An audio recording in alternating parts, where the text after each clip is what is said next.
I am absolutely thrilled to announce that in the not too distant future, we have 2 events and there is something for everyone. Now, first up on the docket, we have our 12th annual Plant Stock Weekend Celebration.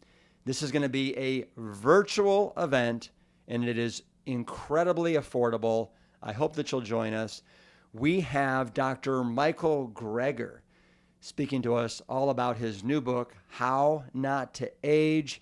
And the whole theme of this year's Plant Stock is coming together around food. And in that spirit, we have assembled the most insane list of Brockstar chefs that you can imagine. We've got Max LaManna, who's an award-winning author, social media sensation, and incredible chef. We have got some of your tried and true favorites like Chef AJ. We have Kim Campbell. We have the other social media sensation, Carly Bodrug. We have Cameron Clements, Mrs.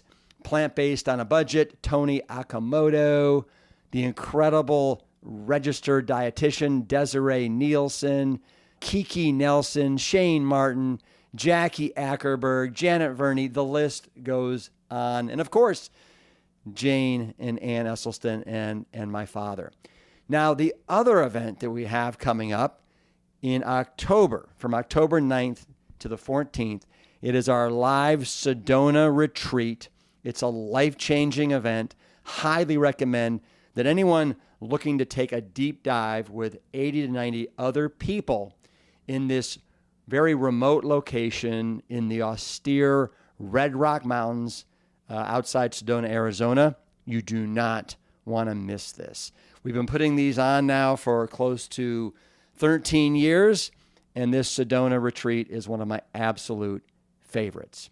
We're talking unlimited buffets of plant-strong food, yoga, world-class lectures, stargazing, bonfires, pickleball, and all kinds of wonderful bonding and camaraderie.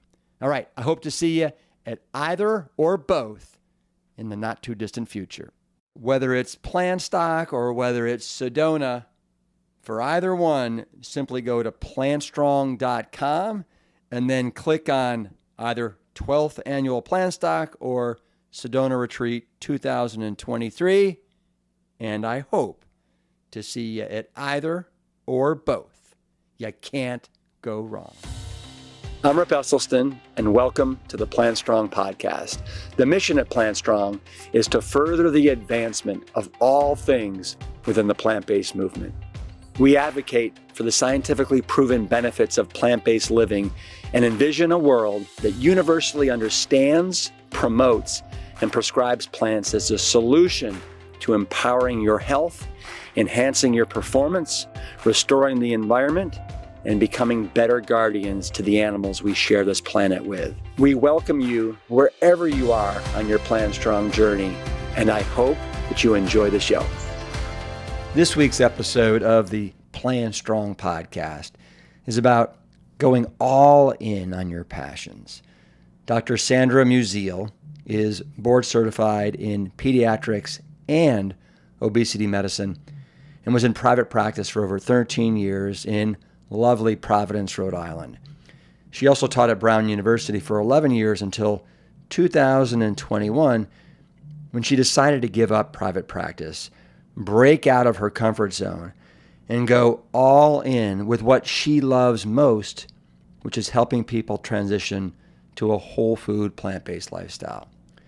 She and 2 other plant-based physicians started Plant Docs Providence to provide classes, education, and consultations to the public and medical professionals about how whole food plant-based nutrition can prevent, improve, and reverse chronic diseases such as type 2 diabetes, obesity, heart disease, and certain cancers. This career transition has not come without risk, but when you pursue what you believe, the risk also comes with high reward when you know you're making a difference in the lives of many, many people. Please welcome to the Plant Strong podcast, Dr. Sandy Musial. Hey, everybody. Welcome to the Plant Strong podcast. We have got Dr. Sandy. And Dr. Sandy, help me. What is your last name? Musial. Okay. And where does that originate from? Oh, good question. Ukraine, actually. My father and his two brothers came over, immigrated from Ukraine, and their name was Musialowski. Wow. And, that wasn't cool back in the, early 1900s. So they chopped off the Owski and they're left with Musial. Do you still have relatives over in the Ukraine? I do. All my second cousins are over there. And how are they holding up? Do you know? They're doing okay. They're all in Western Ukraine, fortunately, where there's less aggression from Russia. But it's not, it's not fun. I think there's trouble with electricity and jobs and money and food and yeah. Yeah, I can't even imagine. Have you ever been over to the Ukraine? I have. In 2009, my sister and I went to find our family and meet everybody, and we stayed with them. It was awesome. Wow. Is it a big family or small? Yeah, it was just my mother's family that we visited, and we found the house where my grandmother was born and her mother's grave. It was very powerful, way more than either of us expected. We often just felt tearful for no reason, and we just felt this incredible connection to our roots. And, along the Plant Strong line, everyone grows food there for, sustenance farming because they have to. They don't have, even before the war, they didn't have a lot of money. Even my cousin, who's a surgeon over there in a small public community hospital, they're not paid very much at all because they're government paid jobs. So they have, grapevines in the front yard and all kinds of vegetables and fruit trees throughout their yard. And my sister and I are both just born farmers. We love to grow organic vegetables and fruit. And when we went there, we were just like, it all makes sense now. That's really, really bravo to you that you went over there to do all that. So your immediate family, you come from, so your mother and father, where did you guys grow up? Around the Boston area. All four of my grandparents were born in Ukraine and came over, and somehow they all ended up in the Boston area. And there's a Ukrainian church there, which was often the focus of community and gathering. So it's the St. Andrew's Ukrainian Church of Boston. And so that they all met each other and married other Ukrainians. So that's how I ended up being 100% Ukrainian. How many brothers and sisters do you have, Sandy? I have two brothers and one sister. Mm-hmm. And are you the only one that went into medicine? Yeah. Later in life, my sister became a respiratory therapist. And so she's in the medical field as well now. Got it. Yeah, no other doctors except the generation below me. There's some emerging doctors. Very cool. And what was it that initially drew you to medicine? I think it layered up, but it started with I would say my father was a very big influence to me. He's very analytical. We're very similar in that way. And his brother died of a sudden heart attack at a very young age. And it was an older brother. But I think my father, knew enough to put the pieces together, like, well, what are the risks for heart attack? And I don't want that to happen to me. And so he started subscribing to Prevention magazine and talking about it a lot with the family and making changes at home. So we stopped, eating red meat and told my mother to get rid of the fryolator and stop making fried chicken and and some things that, maybe weren't great, like, oh, let's eat more margarine. We just didn't know. But I think his interest in that, really piqued my interest in how the food that you eat is related to health and health outcomes. So that's what led me to study nutritional sciences in college. And I thought originally I wanted to become a dietitian or a nutritionist, which is funny because it's kind of what I am now. Yeah. Full circle. And so you ended up going into medicine. You went to medical school where at the University of Massachusetts, is that right? Correct. Yeah. Yep. And then from there, what did you get your residency or internship in? Yeah. Well, I was kind of torn between family medicine and pediatrics. I wanted to do prevention. Like that's something that always just was a philosophical thread throughout my life that was very important. And, originally I thought I can just do like nutrition and influence people with nutrition. But then when I got out of college and I went to look at what jobs were actually available, I was really disappointed that you don't really have much control, especially as a new graduate. I was going to be working in the kitchen of a hospital or at some weight loss clinic that seemed ridiculous to me. And so I ended up taking a job in research and realizing if I become a doctor, I'll have a little bit more or a lot more influence over kind of diet and health. So that's what led me into medical school. I fell in love with the pediatric population, and from there I became a pediatrician. And I spent the first 13 years of my career in private practice, taking care of kids with 5 other pediatricians in the southern part of Rhode Island. But I was kind of feeling like I'm just influencing people one at a time, and I'd like to have more of an influence by maybe being a teacher of rising doctors and medical students. So I left my private practice to work at Brown University's teaching hospital, Hasbro Children's Hospital in Providence. And I was teaching the residents. What year was that? That was 2010. Okay. And so when did you, I'm trying to get this wrapped around my brain here. So how long were you in pediatric medicine before you went to Brown? I was, 4 years in training and then 13 years as a private pediatrician. Okay. And then at Brown, 11 years doing the teaching. Wow. And you said that you loved pediatrics. What is it that you love about pediatrics? I love the innocence of the little children, and I love babies, and I love the parents. I was very compassionate toward the parents. I'm a parent myself. Those are my boys. Anyway. Yeah. And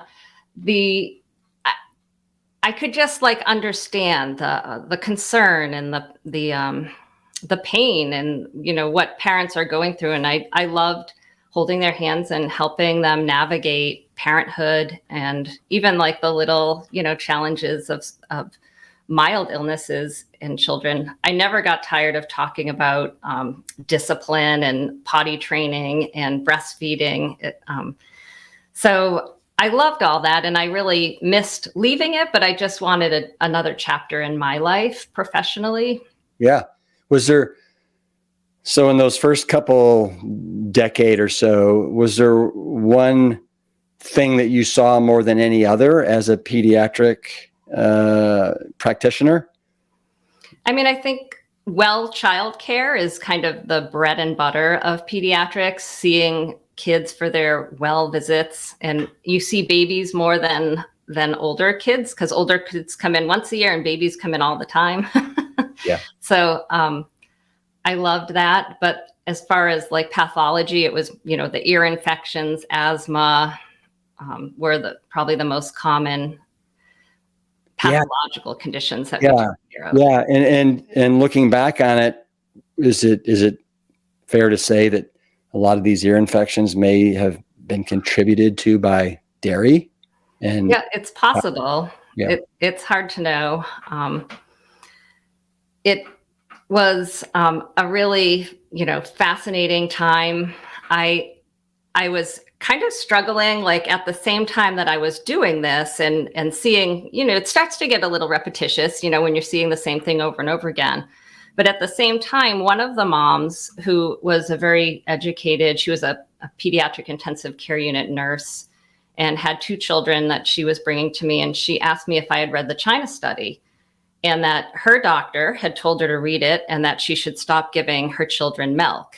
And that's what kind of started me down this pathway of plant-based nutrition, but at the same time feeling this conflict with my career, with the American Academy of Pediatrics teaching us that milk is good and milk is important and you have to tell everyone to have it 3 times a day for strong bones. So like I had that like ground into my brain, and then I'm reading this new information and feeling like, well, why are they separate, you know? And it still eludes me now because and this was years and years ago now, like when the China study came out, what is it, like 15 years ago or more? The China study came out in 2005.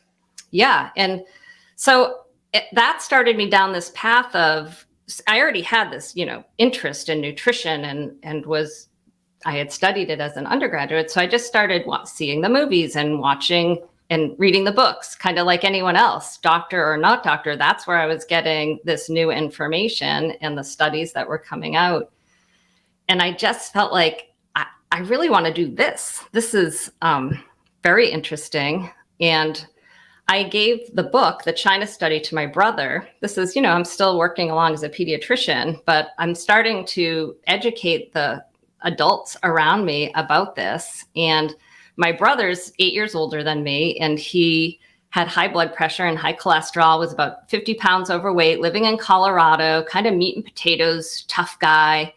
And he read it on a trip to Florida. He like opened the book, and he said by the time he landed, you know, of course he was only a little bit into the book, he was convinced. He had like read enough, and he, you know, he called me from Florida and was like, you know, my neighbor just died of a heart attack and I knew I had to do something. I didn't know what it was, but this is it. And it changed his life. He's been doing it ever since I gave him that book. He lost 50 pounds within the first year. He dropped his cholesterol and blood pressure, never needed to take the meds. And, you know, last summer he hiked the Colorado Trail. He's, you know, just become very healthy guy. So I feel like he was the kind of person in my life that, as a result of me educating him and the influence I had over him, was pivotal in me wanting to help more people that were my age and to not have a heart attack and to not have to go on blood pressure meds or statins.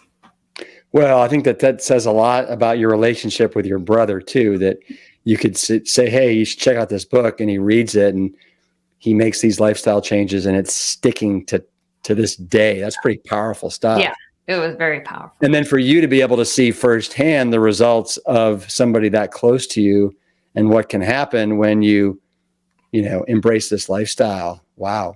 Yeah. And then shortly after that, you'll like this story.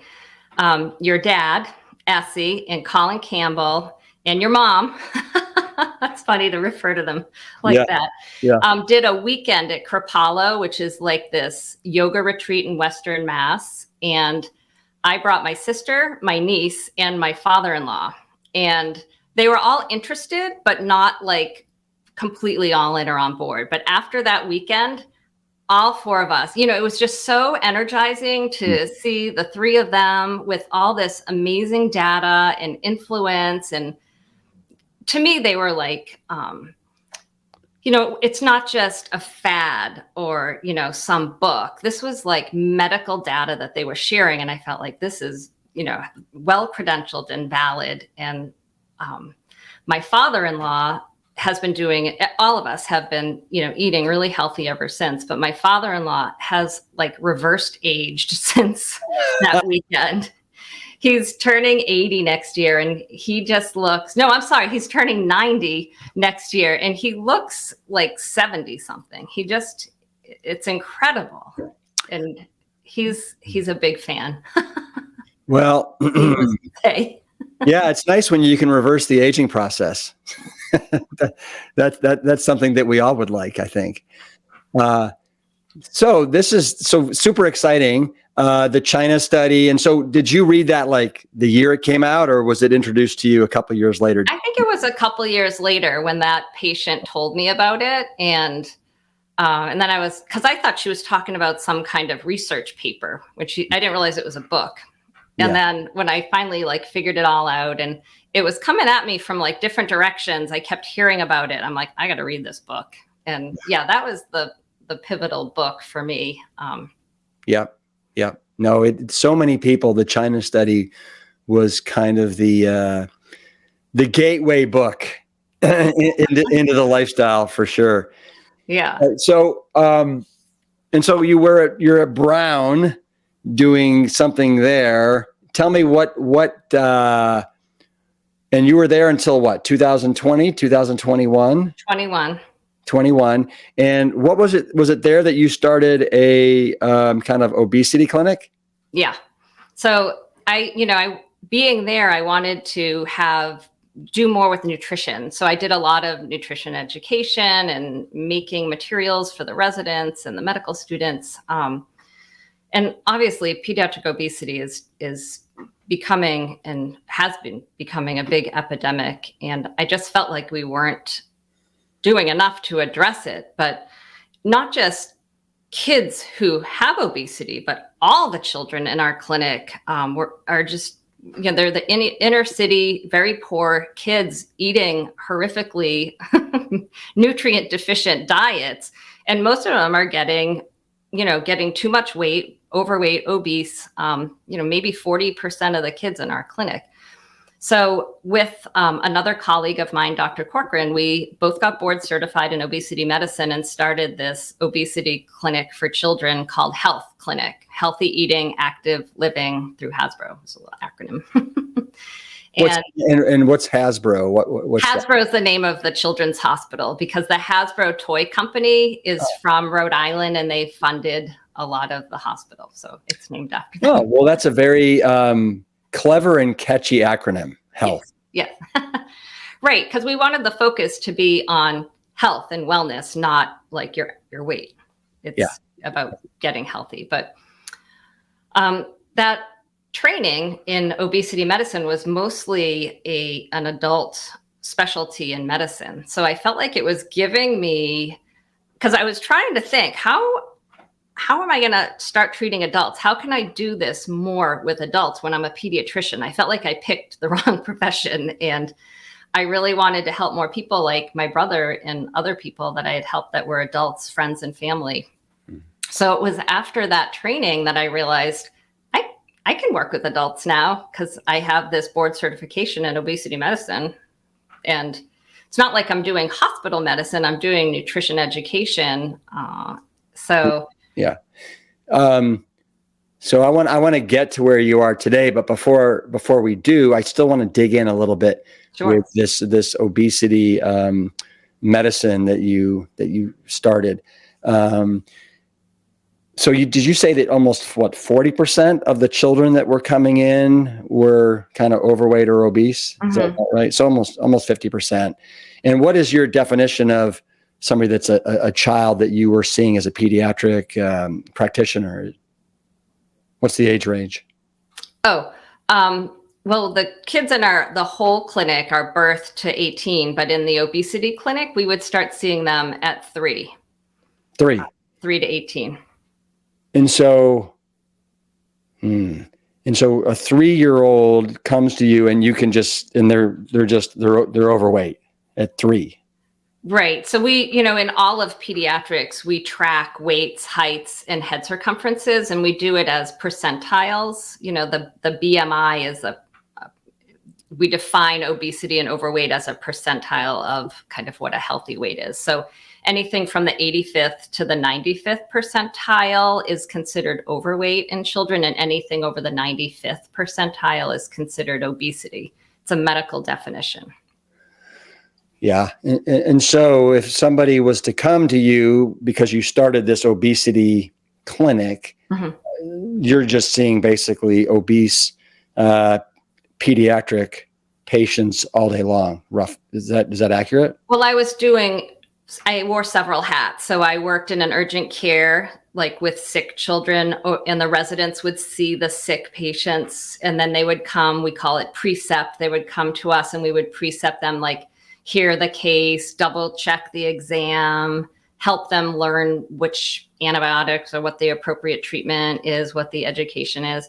Or I also worked in the well child clinic. And this is where the residents practice to be pediatricians. So they have their own panel of patients that they follow for 3 years. And we oversee them in that role as well. So as their interns, the first year residents, they need a lot of overseeing and double checking. But by the time they're third years, they're working very independently and ready to go off on their own. Mm-hmm. And so in addition, I had another day where I was doing the obesity medicine.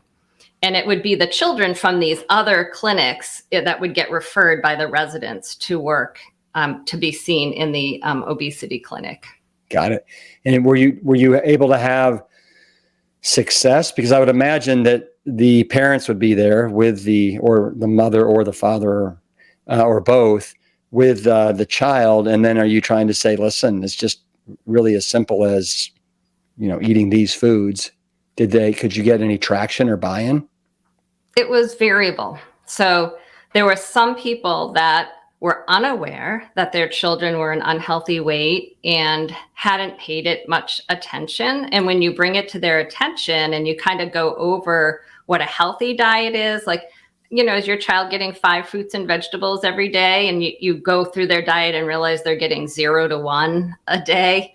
Or, how many whole grains is your child getting compared to processed foods? And, then it didn't take a lot for some parents to just steer them in the right direction and educate them. Some people didn't realize like how much sugar is in apple juice, for example. It says no sugar added on the bottle, and well-meaning parents think it's healthy. It's also provided by WIC, the program that provides food for low-income families. So if the government's telling them they should be giving their child this every day, isn't it good for them? But then, so I think there was a lot of education. We made these bottles like with apple juice and soda, ginger ale, Gatorade, and then put the sugar in the bottle. Yeah. And then when parents would hold those bottles and see the sugar, they would be like, oh my God, I had no idea. And so we did a lot of like concrete. That was really smart, so they can actually see it. Yeah, it's powerful. And so for some families, that's the kind of education we did. It was kind of activity based. Another example is we would show them how to read labels, like how much fat is in a McDonald's French fry or chicken nugget. And then you calculate what that looks like as far as tablespoons. And then we would make these fat sandwiches with kids with graham crackers and spread the fat on it. They don't eat them. It's just to say, would you want to eat this lard and, using Crisco?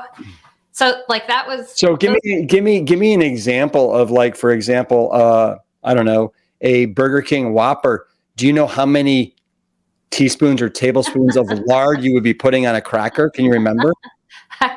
I can't remember. I would say it's probably 3 to, for that big one, probably 3 to 5 tablespoons. Yeah, I can't remember for sure, but it was because we were doing more like the chicken nuggets and small French fry. What a younger child would eat was probably close to 3. So yeah, it's a lot. And when you realize. It helps them give meaning. So then if they're looking at a label and it says, it has 12 grams of fat, they could see how that translates into, a visual cue. So, yeah. But, I think when someone when a 3 to, I don't know where the cutoff is, 8 to 10-year-old comes in, the onus is on the parents to take ownership of what their child's eating, what they're buying at the market, what they're feeding them. There were some families that didn't really get that and would take a step back. They'd be on their phone saying, tell my kid to stop eating potato chips, and it doesn't work like that. It's a family affair. So sometimes there were families like that, but the children were older, like teenagers, and the parents were hands off. Maybe they're working all day. They have issues and problems of their own, and they, so it gets really complicated, right? But some of those kids would come in on their own like take a bus and come to the clinic and really want to know, like, how can I get healthier? And I would see them regularly. Yeah, I have a friend that practices pediatric medicine in Boston, and it's to a lower socioeconomic group of demographics. And he said it's just so absolutely heart-wrenching, the level of the obesity that he sees. And he told me the other day he saw a 14 and 12-year-old brothers. The 12-year-old was already over 250 pounds, and the 14-year-old was in the 300s and was interested in having breast reduction surgery because so many of the kids at school were making fun of them. Yeah. Yeah.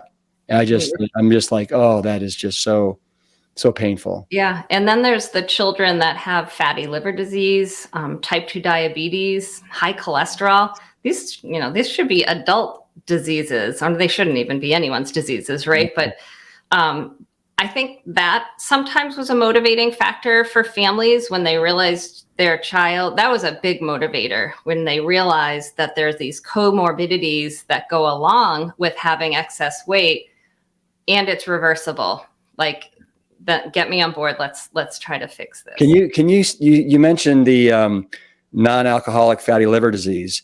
Can you speak for a second about that, just for our listeners that want to know kind of, because that's seriously on the rise here. A lot of us know about, cirrhosis from alcohol. Yeah. Right? But from non-alcohol, like, can you explain that? Yeah. So alcohol used to be the number one cause of liver disease, and now it's obesity. So it's a comorbidity, which means they happen together. So when you see a rise in obesity, you also see a rise in these other conditions that are comorbidities, the type 2 diabetes, the fatty liver disease. So fatty liver is literally an accumulation of fat in the liver, and it leads to inflammation, and then that leads to scarring. And before the scarring phase, it's reversible. So if you have early fatty liver disease, or steatohepatitis is a fancy name for it, where you have a lot of inflammation, those conditions are reversible. Can you see this, or how do you diagnose it? The first thing you can see is on a laboratory test. You'll see elevated liver enzymes. They're called AST and ALT. And when those are elevated above a certain amount, the doctor will order an ultrasound, and it will test for the elasticity of the liver to see how much inflammation and cirrhosis is in the liver. And then they can do biopsies. But the great thing about changing to a healthy diet is the ability to reverse this condition. Yeah. No, it's incredible to me how resilient our bodies are, how much assault and pounding that it can take. But as you said, up to a certain point, and then you cannot actually, reverse. Right. You can still make some great, I think, efforts. But tell me this, in what you were able to see, typically, what's like the youngest age that you saw scarring in somebody's liver? Can that happen as early as 15? I never saw scarring in the pediatric population. Yeah. Kids are super resilient. So when they're having, fatty liver disease, they're getting, it's early. So I don't know if it's possible to have that kind of scarring just from a poor diet. Right. I did not see that. Right. Good and plenty and burgers and shakes. You started the first vegetable garden at Hasbro. Do you know if that's still there, and what inspired you to start it? I just love gardening, and I just thought it would be really fantastic to show kids where vegetables come from and how they could grow a garden too if they were so inspired in their urban backyards. It took 5 years to get the administration at the hospital to agree. But what I did was we did 6 different beds. Each one was a different color of the rainbow. So we called it the Hasbro Rainbow Garden. So there was purple, blue, green, orange, yellow, red. So we had red tomatoes and orange pumpkins and yellow squash. And then we had a teepee in each bed with ribbons of the colors of the rainbow and annuals to help with pollination that were all in the colors of the rainbow. So it was very colorful and educational, and we definitely integrated it into the clinic. It was right outside the clinic doors and the health clinic. That's really, really cool. I can't believe it took you 5 years. But yeah, there were some people that were concerned in the administration. Oh gosh, it's funny. I saw a quote this morning, and it's hard to beat a person who never gives up, and that's Babe Ruth.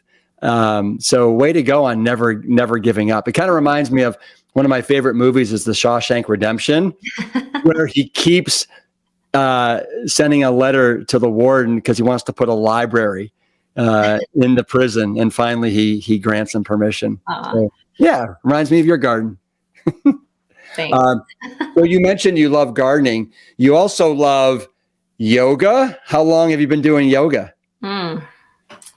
All like forever. I feel like I probably started doing it formally in residency. So 25, 30 years ago. Nice. I just got back from a retreat where I did it every morning for 6 days in a row. And nice. It's a reminder to me how much I love yoga. In the 90s, I did it 3 times a week for probably, 5 years in the middle of the 90s. And my body just so needs it, especially as I'm getting older. It's great. There's a fun little yoga game with a spinner, and you spin it. And then there's these cards that show kids how to do different yoga poses. And I got that for the obesity clinic, and we would play it. We'd have like an education piece and then like an exercise piece. So that was one of the fun things we did was play the yoga game. Yeah. I also see that you're into sweater alchemy. I have no idea what that is. It's my name. I made it up. So okay, good. So don't feel bad. But I have this passion for the whole trash to treasure concept. I think it's being brought up by parents of the Depression where you don't throw anything out. And I collect sweaters that someone might throw out because they have moth holes in them, but they're like good fibers, wool, cashmere, alpaca. Yeah. And then I shrink them. I wash and dry them so they don't come unraveled. And then I cut them up and make other things out of them, like mittens or blankets. Very, very cool. So you mentioned trash to treasure. I was just listening to something yesterday. It was talking about fecal transplants and how one person's trash is another person's treasure. Relating to that. But have you heard much about fecal transplants lately, and as far as what it can do for ulcerative colitis and autoimmune diseases and things of that nature? One of my favorite topics is the gut biome. I just think it is so fascinating, and I think we're just the tip of the iceberg in understanding the power of the gut biome. I think it has a huge role in metabolism, autoimmune diseases, obesity. And I don't know the answer to your question, but I would be fascinated to read about it. I think, fecal transplants is just fascinating how it can fix, I think what's most famous and best known in the literature is when you have C. diff.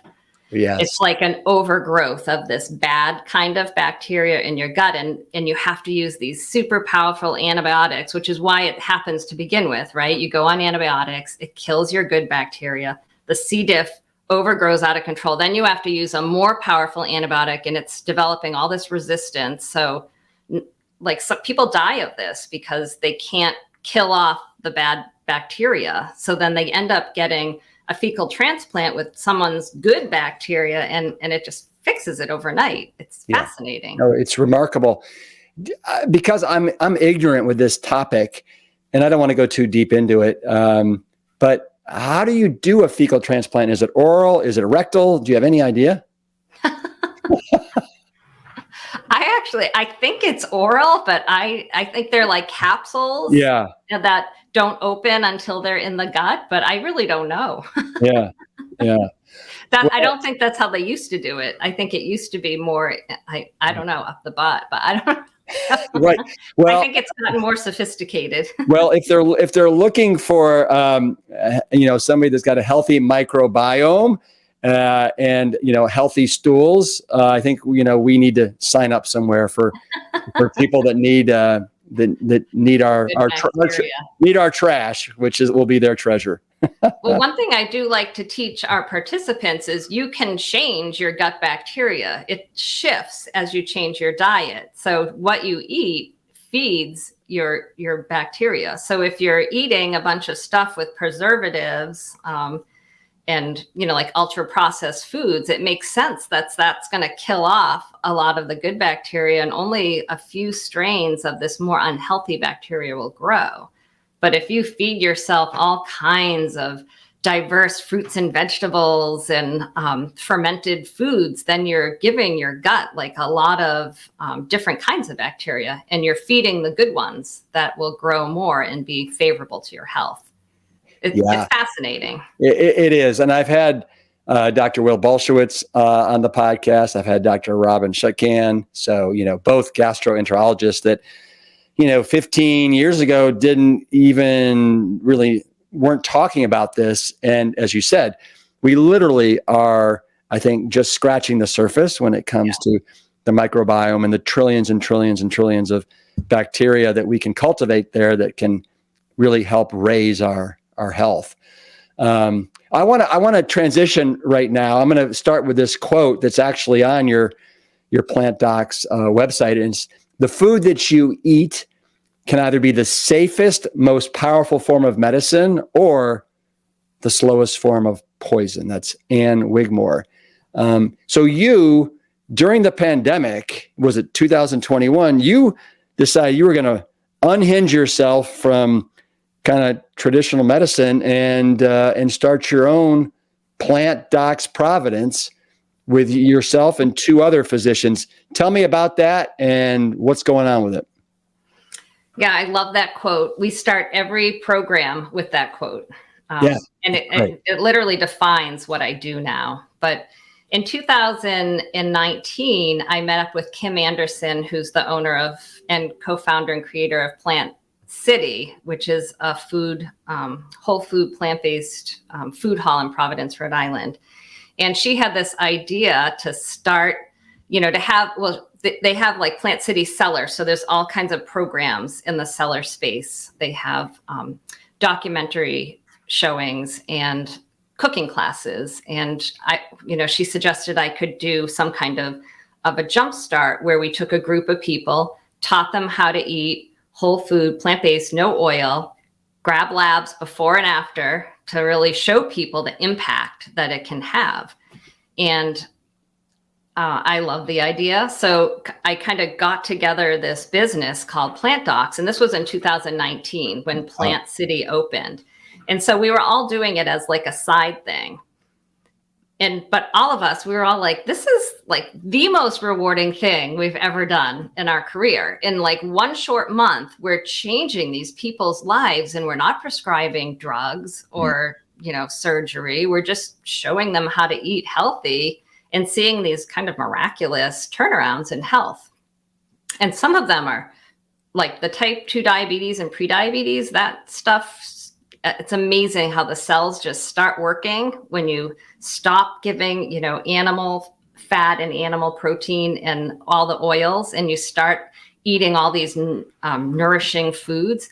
The cells start working, the insulin receptors start working, and within like a week, people need to adjust their insulin dosages. So we were like, this is great. But then COVID started. We had like a big hiatus of 14 months because we were cooking and eating together, and it just didn't seem, it wasn't okay to do that.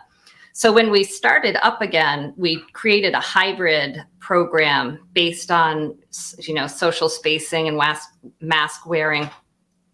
And we had the in-person part was we would wear masks and just have the education for 2 of the classes, and the other 2 would be fully remote, and we had people cook in their own kitchen.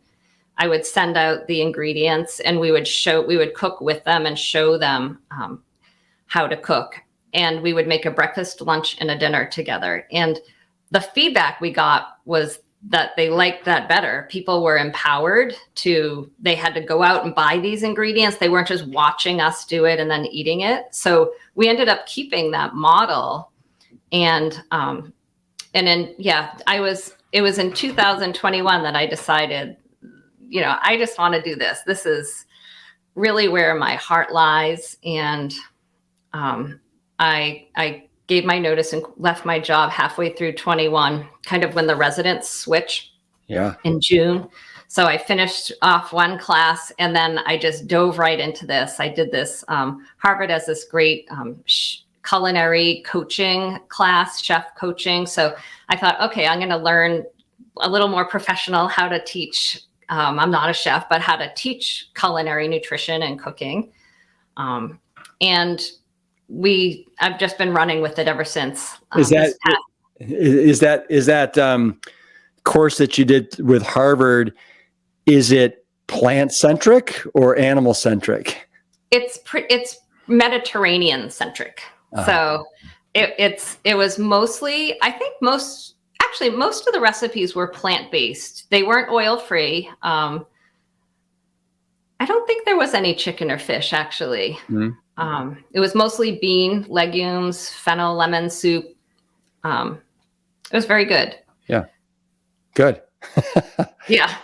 And so Plant Docs is it affiliated with Plant City, or is it nearby, or you just kind of use the cellar to do jumpstarts and stuff? Is that right? We started by using the cellar, and Kim gave us an office there in the basement, and she, it's a real synergistic relationship because we're teaching people the power of eating a whole food plant-based diet to heal and as a lifestyle.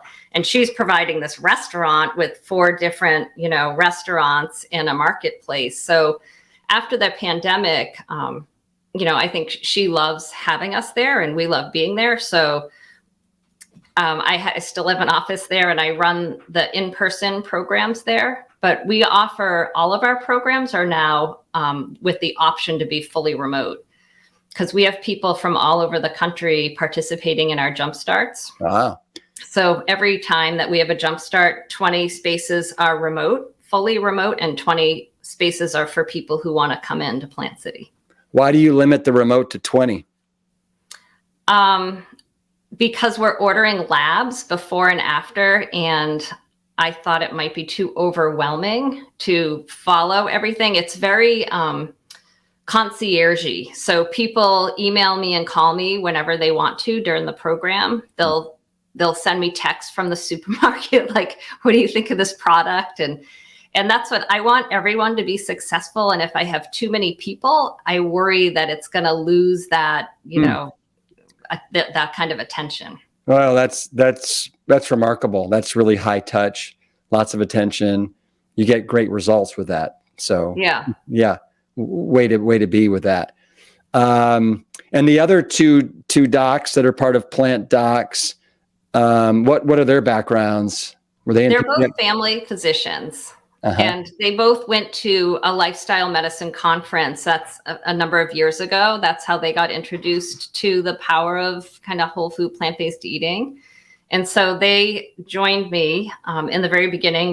We all co-founded it together. And their role now is primarily with the Jumpstart Your Health programs, the 1-month programs. They teach it with me. And we have different personalities, so there's a nice balance between some of us who are more strict and some that are more funny. So I think we have a good thing going. But I'm primarily in the Plant Docs business. I'm doing all the consultations, and I started a monthly cooking class last year in 22 using Dr. Greger's How Not to Die cookbook, because I wanted to use recipes that were all, no oil and teach people. And it was kind of meant to be like a support group for our Jumpstart graduates. so they could sign on for these cooking classes. But this year we're doing these plant-based global health cooking, and I'm having a lot of guest chefs from different countries. I have like a colleague of mine who's Indian, and she did an Indian cuisine one in February. So we're having a lot of fun with it. Don't you have one coming up, if I'm not mistaken, that's based on, was it Okinawa? Yeah, that was last weekend. Oh. So we're visiting all the blue zones of the world, and I do a little education. Each country, we do a little education about kind of the food from that country, and then how to make something fun and tasty from that region. Yeah, and in seeing Dan Buettner's lecture, he came to one of our plant stocks a couple of years ago. You know, the one overlapping thing with all of the blue zones are the legumes, which is pretty darn cool. And of course, very plant centric and all that good jazz. Yeah, it's fascinating. I loved reading about the blue zone, so I really wanted to incorporate it. Just positive, healthy longevity. It's incredible. Yeah. I'm going to ask you a question. You can tell me to jump off a cliff if you want.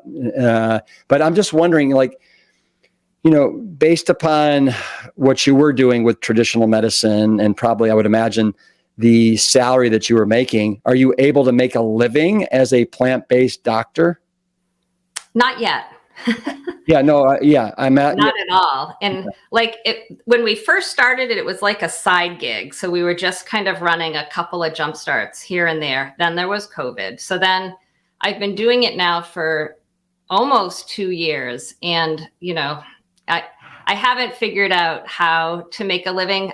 In the fall of last year, I did we have something in Providence called the Social Enterprise Greenhouse. And they help businesses with social agendas to get off the ground. So I did that for a semester. So that took a lot of my time, but was very valuable, and it helped connect me to a lot of people in the community and learn how to grow a business, and connect me with lawyers and other people that I didn't have connections with. And so during that time, I switched it from an LLC to a nonprofit, because I feel like the mission of Plant Docs is more nonprofit-y oriented. Like I want to educate everyone. I don't want to make money. So, I mean, I would like to get paid for what I do. I'm working on that, but I think we're going to have to rely on grants and funding to supplement what people can pay, because I don't want to charge. If I charged what the actual cost of the class was, it would be too much for people to afford. So I want to keep it affordable. No, it's incredible to me. I saw you do your jumpstarts, and for the month, and I'm imagining it's including labs, it's like $250. The labs are paid for by their insurance company, but it includes like a doctor consultation, and all the cooking classes and in-person classes. Yeah. And we also have one coming up in June that's going to be at Providence Community Health Center, which is an inner city population, and they're not going to pay anything. So I'm hoping this will all fall into place, but I'm hoping to get some grant money to cover that. And then they all have issues with food insecurity too. So they're all going to leave each day with a bag of food. And that's going to be fully in person. So that's the beauty of it being nonprofit, is to try to access these communities that need this information, but there's nobody teaching it. And it's also going to be bilingual, that course, in Spanish and in English. Do you speak Spanish? I don't, but I've met another doctor who's bilingual who's going to teach it with me. And we have a Latino medical student from Brown Medical Student who's going to translate all my slides into Spanish and English, and she's going to help teach it too. So right. Yeah. The thing to me that's just it's unfortunate is that, you decide to leave traditional medicine because it has so many limitations, and go into this basically lifestyle medicine. And right now, the way the whole model is set up, you cannot make a legitimate living doing that. And yet it's the one way that you are getting to the root causation and really, really helping people. It's just, it's so unfortunate. Yes, I agree. I mean, I could open a lifestyle medicine practice and take insurance and do, but then you have to follow this traditional model of billing and time slots. And that's what I really wanted to get away from. I didn't want anyone telling me like how to do what I'm doing. I want to spend the amount of time I need to spend to get people to be successful to reverse their disease. I don't want to be told you only have 15 minutes and you have to bill a 99213. And yes, you're going to get paid a whole lot more money, but I'm not going to be successful at my goal, which is helping patients to reverse their disease. Mm-hmm. Can you do, you and your other docs that are part of Plant Docs, do nutritional consults with anyone across the United States, or is it limited to where you practice medicine? I can do them with anyone. Wow, that's wonderful. Yeah. Yeah. And so what's the best way that for somebody that's listening that wants to do a consult with you, where should they go? My website is Plant Docs PVD. I shouldn't have kept this. It's a little confusing to people who don't live in Providence, but anyone who lives in Providence knows that PV as in Victor, D as in dog stands for Providence, but I wasn't aware that no one else knows that. Yeah. But so anyway, my website is plantdocspvd.com. And on there is all our, information about our programs that are upcoming, the cooking classes, the consultations. And the other thing that I've kind of took a dive into over the last year is the world of cancer. I was asked to do a cancer class for breast cancer survivors by a local breast cancer resource organization called the Gloria Gemma Foundation. And after doing that, I realized like, oh my goodness, there's so much important information out here for cancer survivors or people at high risk for cancer. So I'm running a program a couple times a year that's fully remote. It's information about the most powerful anti-cancer foods out there and how to make like a healthy dinner with them. Wow. So can you like tease me and tell me like what would you say are the top 3 or 4 anti-cancer foods? Yeah, I mean, mushrooms always just jumps to my head, all different kinds of mushrooms. The whole allium family, onions and, garlic are super powerful. Broccoli sprouts are probably one of the most powerful anti-cancer foods. They're way more concentrated than broccoli. The sulforaphane that's in them is a super powerful anti-cancer molecule. So, yeah. And then the berries. Those would be my top 4 picks. I'm just thinking here. I haven't had a mushroom in a couple of days, so I need to get more mushrooms. I have a problem with the texture of most mushrooms. And then broccoli sprouts. I had Doug Evans on my show. I don't know if you know who Doug is. He's he wrote the Sprout book. And he talked all about sulforaphane and all these other things that are there and, like broccoli sprouts and why sprouting, everybody should do it and how easy it is. And I still haven't done it. So it's a nice reminder for me. You can add them to salads or even do a smoothie. Yes. And sproutman.com has this new powder for people who don't like the taste of sprouts. That's 100% food that you can add to smoothies.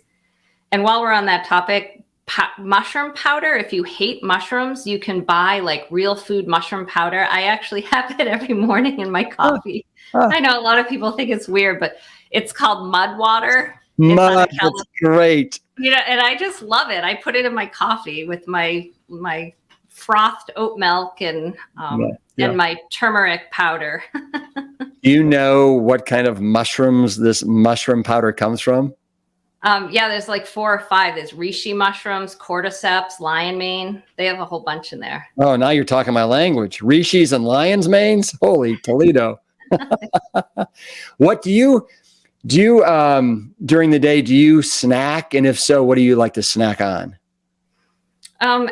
Fruit is when I love using the Dr. Greger's Daily Dozen app. And when I like check myself to see how good or bad am I eating, I'm usually deficient in fruit, which is funny because I love fruit. So when I snack, I usually have some fruit and a handful of nuts. Yeah. Well, just so you know, I've already had a cup of berries. It's a frozen blend that I have. It's, relatively cheap. I had a banana on my cereal, the berries. I also had sliced strawberries and a mango. And I'm going to have this mango, this champagne mango. Love those. Oh, yeah. And it's so perfectly ripe. I'm going to have, these are the sumo orange, which just Love those. peel easily. I'm going to have these 2 little squatty bananas that I'm going to have as well during the afternoon. And on your website, I saw you guys talking about the mango and how there's like 500 to 1,000 different varieties of mangoes. I know. I feel like I know. I know, me too. So what kind of cereal did you have? Was it a Ribs Big Bowl? Yeah. Thank you for asking that question. No, it is my commercialized Ribs Big Bowl cereal. And it was the berry almond this morning. And I just love it. I have it 6 mornings a week. Yeah. Yeah. So one of the things I noticed in perusing through your website is you've got the plant docs, and then separating plant and docs, you have this great asparagus that's going up, and then around the asparagus is the snake, right? Is that the medical? Yeah, it's like a medical icon. Yeah, and then you also talk about how, and I just found it to be fascinating because I find asparagus to be such a fascinating vegetable, is how it's a perennial, so it comes out every year, and you can have a plot of asparagus that can last for 15 to 20 years. That just blew my mind. Yeah. So every time I move, the first thing I do is plant asparagus. Yeah. And I know this is a very personal question, but does asparagus make your urine smell? Probably. I think that to me means no, because you would know. It is so potent. I think it's another Babe Ruth thing, is something about asparagus and urine, but anyway, I can't remember it. Sandy, this has been an absolute blast. I am so impressed with your commitment and what you've done there with Plant Docs and, all things related to lifestyle medicine. Huge congrats. And again, anybody that's interested, their jumpstart programs look incredible. Go to plantdocs.spvd.com and check out all the great resources they have. And the reason I found out about you, Sandy, just before we close this out, is because my sister Jane was there at Plant City with you, and she, I think, gave a lecture. She was signing books with plant-based, be a plant-based woman warrior. And I actually talked to her this morning, and she remarked, how fantastic you are. And she wanted me to tell you hello as well. Oh, thank you. Yeah, we loved having her, and we look forward to your visit as well. Good. If I can convince you. Yeah. Well, Sandy, have a great rest of your day. Thanks so much for joining me on the Plant Strong podcast. Thank you for having me. I loved it. Yeah, my pleasure. Anything you want to say as we close out our conversation today?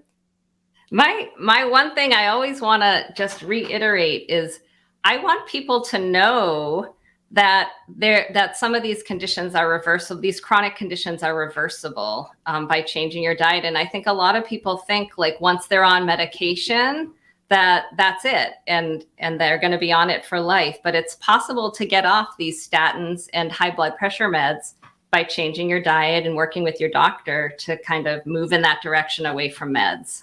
Yeah. All right, Sandy, can you hit me with a fist bump here? Ooh. Keep it Plant Strong. Yes, indeed. Sandy is available for consultations, and she is launching a whole new Jumpstart Your Health 4-week program in September that can be done remotely.